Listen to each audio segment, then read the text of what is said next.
Parkinson's disease, part 2.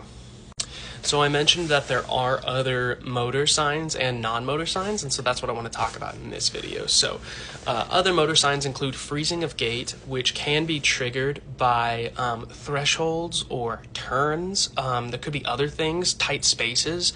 It kind of depends on the individual what their triggers are for the freezing of gait, but basically what happens is they break their typical stride and then their steps get really choppy, or it feels like one foot is sort of glued to the floor and they can't get it to lift off, and then this can lead to a loss of balance and falls.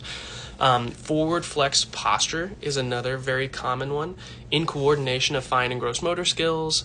Hypomimia, which is the reduced ability to express emotions through facial expressions. Dystonia is similar to hypertonia, but it's a little different in that it's more involuntary, sustained, or repetitive muscle contractions that can cause abnormal postures or movements. And then dysarthria is the difficulty articulating your speech due to weakness or incoordination.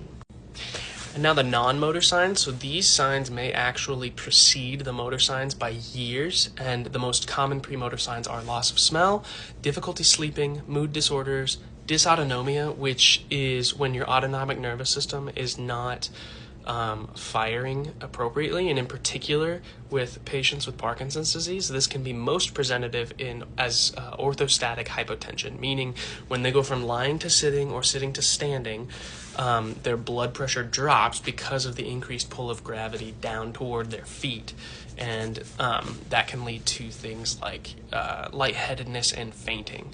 And then constipation is another sign.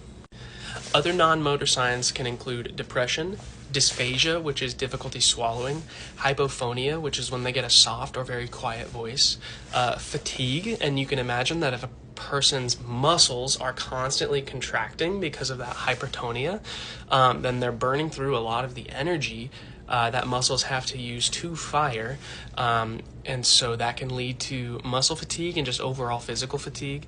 They can have generalized stiffness, micrographia, which is small handwriting, sialorrhea, which is drooling, and then cognitive dysfunctions, including executive function, memory, motivation, attention, and in the later stages of Parkinson's, dementia.